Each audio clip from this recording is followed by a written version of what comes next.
As the PSEi continues to consolidate along the 6,300 zone, we are starting to see some stocks show early signs of reversal. Let's look into these stocks for this week. My name is Den Slim and welcome to another episode of Monday Market Outlook.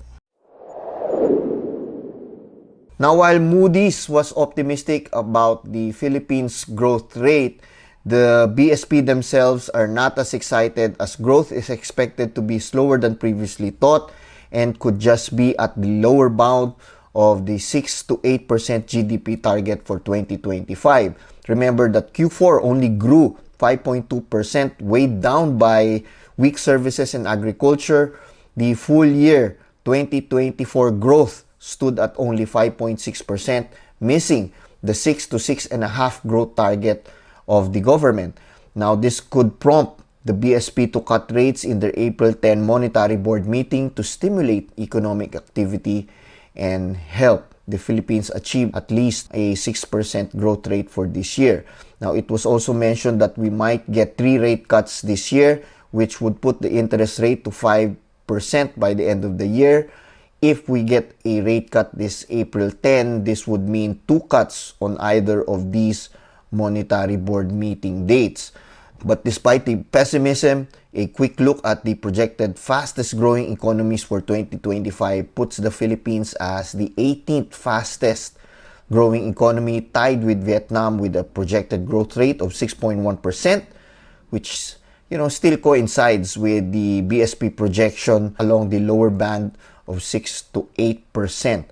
And as market PE has fallen to new lows, this suggests that company growth has sharply outpaced the current stock market levels, and hopefully we may be getting some of the emerging market investments after US investor sentiments have pushed outflows from US equities to its biggest drop in US equity allocation on record.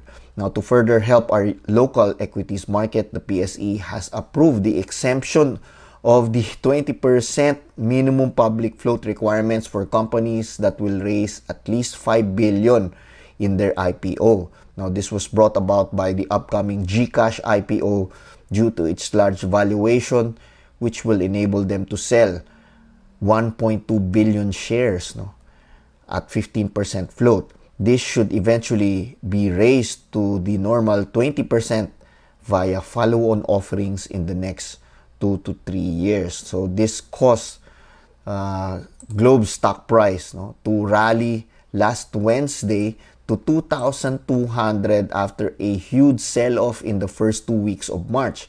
So congratulations if you're able to pick up shares along the horizontal and uptrend line support during the dip, because looking at the longer term charts for Globe is still on an uptrend and it successfully bounced off of the horizontal and the uptrend line support here.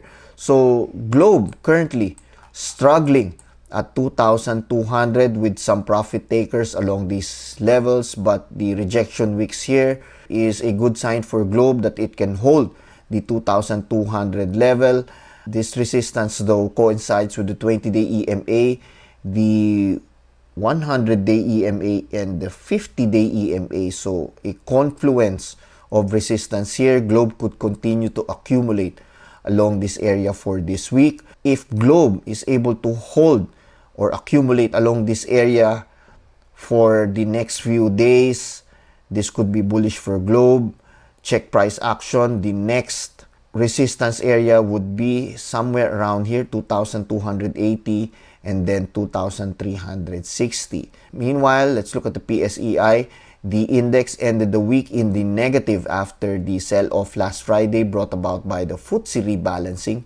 Not as chaotic as previous ones, with the index holding support at the 50-day EMA at 6,266. But as expected, we did consolidate along the heavily traded zone, and we could continue to consolidate for another week before hopefully a potential breakout to 6,420. Now, after a few weeks of consolidation, we are slowly seeing some issues with promising reversal patterns. Let's look at some of these issues I'm looking at if you want to consider some potential reversal buys. First up, AC. It has had a good run up, hitting the resistance here at 606, which was the previous support. We have what looks like a triple bottom formation here before price action cleared the 580 resistance area. So this is what we are looking for the other issues, no? But AC, first to confirm the reversal, so the pullback here to the 50 and the 20-day EMA could be a good chance to start accumulating AC. Now, SM struggling at 826. See here the rejection wicks. So that means there's still selling pressure. 790, 774 would be the next levels to watch out for. If it does follow Ayala Corp, we could see a potential triple bottom here. And remember, similar to AC, we want to see SM clear this 826, 830 resistance and push to around 850 to confirm the reversal. JGS may be showing signs of reversal, but I'm concerned that it didn't hit a new higher high here. So it may be too early for JGS. If JGS holds support here and clears 1850, then it would look much better. Similar to what URC did. Let's look at URC here. See, there's a double top here. It didn't go down, but it cleared that resistance level towards the 100-day EMA resistance, right? So, is the worst over for URC? We don't know. Could be a good bounce play if you are into that.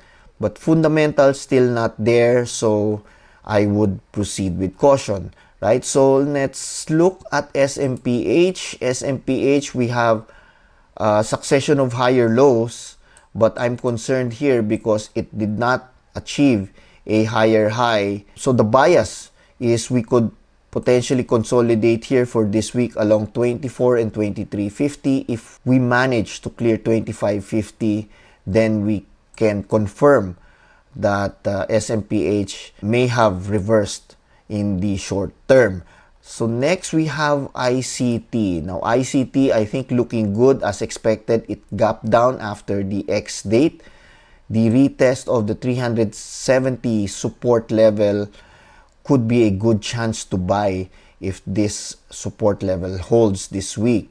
So we have a confluence of support here, 50-day EMA, 20-day EMA, and also the 200-day EMA. So hopefully ICT will be able to hold support and bounce back to 410 in the next few days. The overhang for ICT though is the results of the tariff talks, because usually this is brought about by the negative sentiment of Trump tariffs. So we'll see what happens because we are nearing the April 2 deadline. So next we have Plus back to the 20 EMA, and again we assume that when it touches the 20-day EMA, it's a good chance to buy. But Plus may actually dip further into 35.85 or 35.70, so watch out for price action in the next few days. Again, could be a good chance to enter Plus if you missed it. The next target after 40 is 55.40, which is the target price set by CLSA. But I've also heard some target price for Plus as high as 74, so very optimistic on Plus, no? So the market's still looking very tentative, very cautious, not making any large moves so far, slowly clawing back, no? Inch by inch. Now, except for the balance of trade numbers this Friday, could be another quiet week for the index, especially after one of the most exciting sectors, no, gold, is starting to pull back a bit. It has pulled back to 3,000 before rebounding to 3,020. It could continue to consolidate or pull back this week, maybe to around 2,950.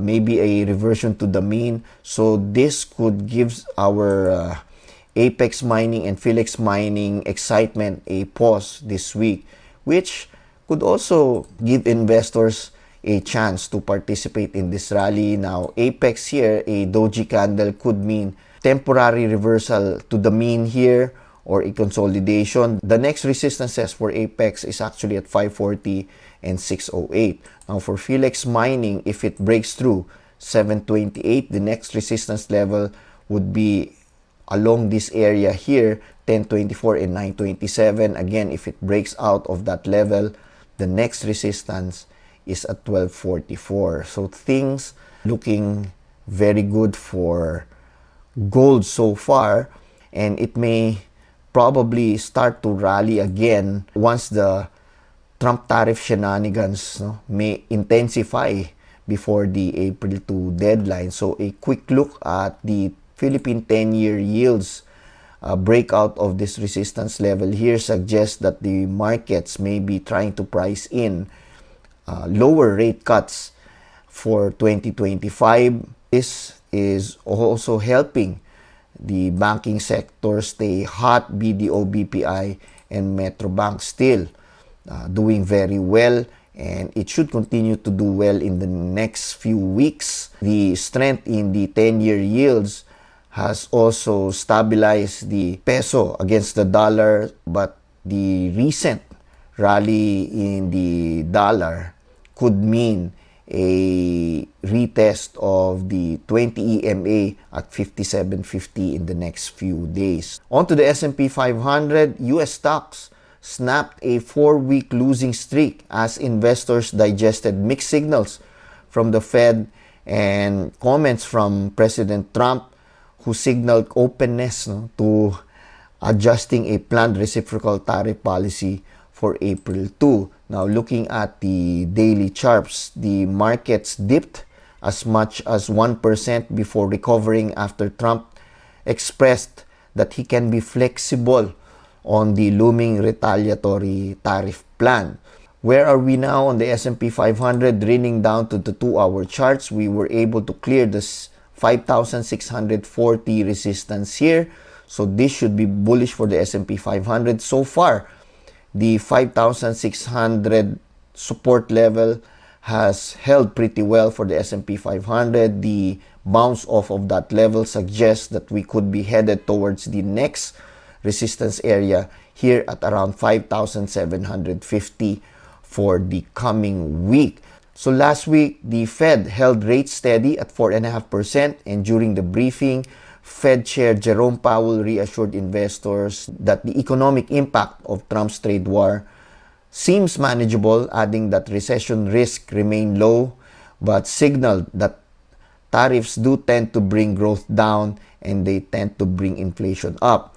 So the Fed revised its 2025 core PCE inflation forecast upward to 2.7% from 2.5% and lower GDP growth projections to 1.7. Now, guys, growth going down and inflation going up, that is the textbook definition of what stagflation is, which was actually a big concern. But now, in the last 2 weeks, recession concerns have overtaken stagflation fears, and this is confirmed by the unemployment expectations, which has risen to 2008 levels. Remember, this is the housing bubble crisis.